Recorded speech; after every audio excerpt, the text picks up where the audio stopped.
Now let's go over oxymercuration reduction reactions. And first, let's set the stage. Let's remember adding an alcohol or adding water over a double bond. And let's choose our molecules carefully here.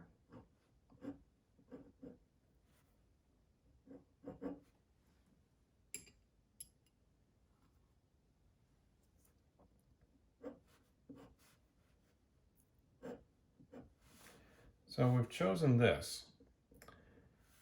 And we would really like to have the alcohol end up here.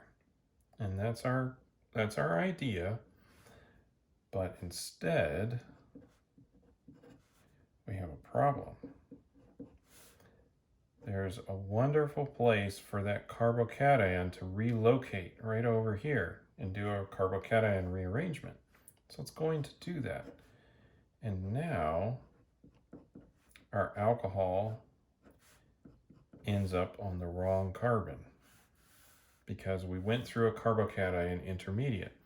And again, anytime we run through one of those, we have the potential of a rearrangement. So what we would like is to have a reaction that does not involve a carbocation. Then we can avoid the rearrangements.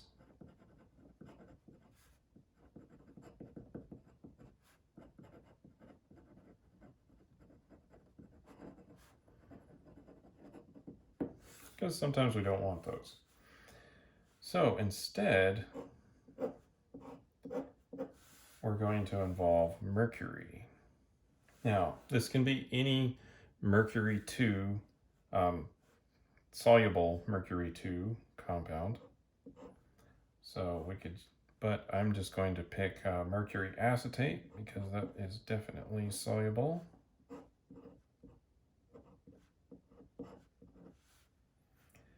And we'll have our solvent.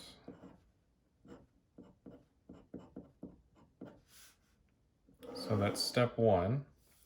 And then in step 2, we'll have to remove our mercury. And to do that, we'll employ a reduction reaction. So we're going to use sodium borohydride, which is a good reducing agent. And what we'll find is we get Markovnikov addition with no rearrangements, just like this.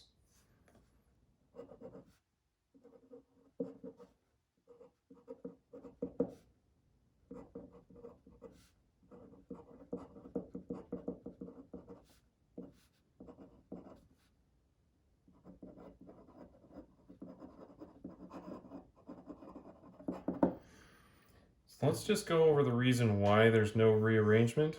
And I'm going to focus on just that part of the mechanism.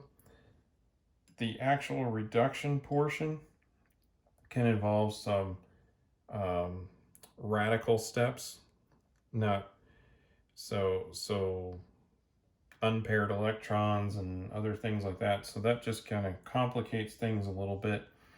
And it also will remove any stereochemistry if there was any. And so that's just something to keep in mind when you're doing this process. So we've got our double bond here, and now I'm going to draw out our mercury complex.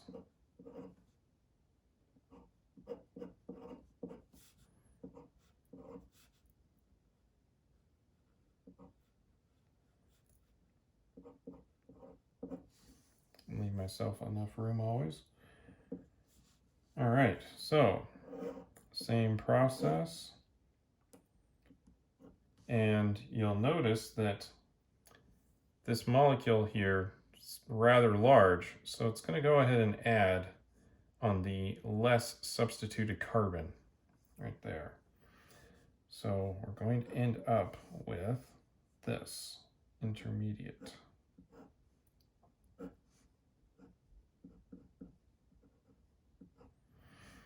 It's going to make a 3-membered ring, so it's actually bonding to both, I should say.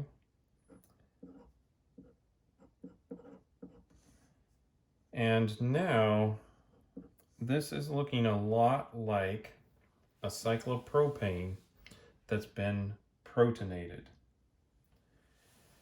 So it has the same selectivity as that. We'll have the attack here on this carbon because it's got the higher partial positive charge on it. And so our water nucleophile is going to prefer to attack this site right there, just because it has the larger plus charge on it.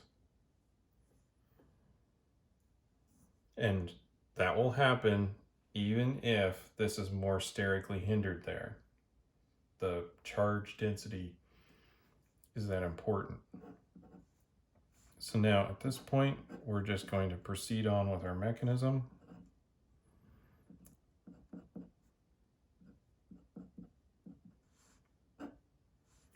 And we still have our mercury bound onto the carbon there.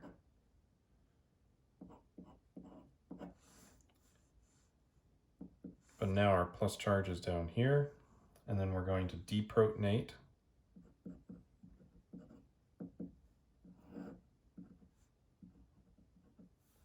To form our alcohol.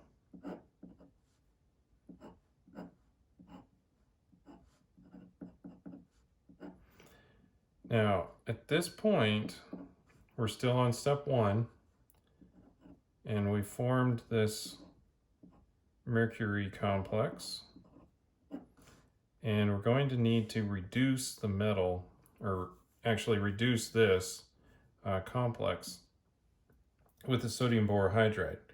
And like I said, that will proceed using radical steps. So it's not just H negative coming in, doing an SN2, and this leaving.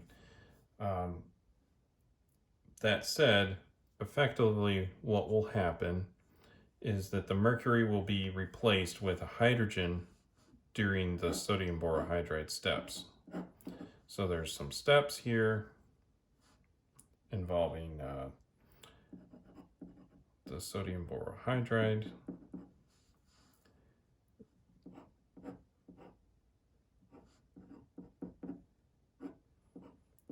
Where we get that hydrogen onto the molecule there. And like I said, since this involves a radical mechanism, this isn't necessarily going to maintain stereochemistry around here. It's not going to attack from the backside. It could attack from whichever direction it wants. Now, it is also possible to use this chemistry on alkynes to make ketones. So I'll just draw an example of this. It uses very similar transition states and everything.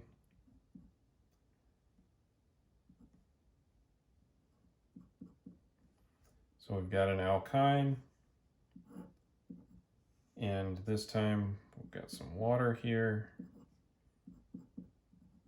We'll use the mercury chloride.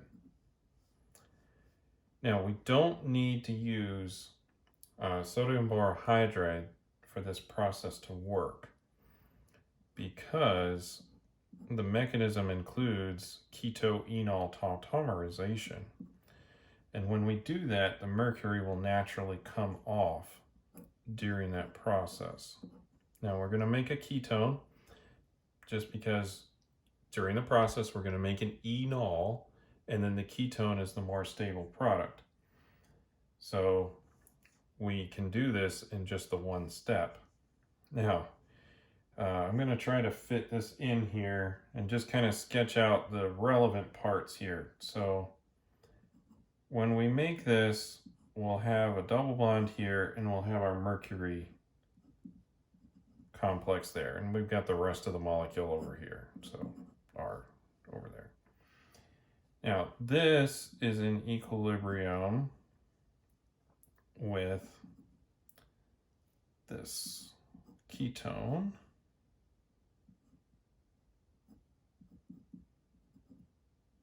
And the mercury is still there for now, right? Next, we can have the water come in.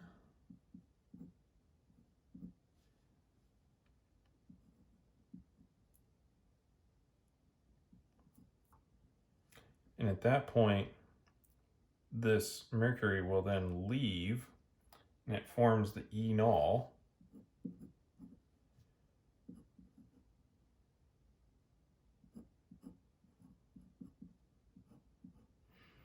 And then the newly formed enol without the mercury will then also tautomerize to form the ketone. And so this is quite the process here, but it just goes to show that we don't have to have the sodium borohydride in order for that to work. Now, I should also mention, I'm not going to show this, but you can do oxymercuration reduction using alcohols as well. So instead of using water, you could use ethanol, and that would make the ether. And we've seen that reaction before when we just did it with going through a carbocation, but we can also do it with the oxymercuration, so we have a little bit better control over where the attack is happening. So just thought I'd mention that as well.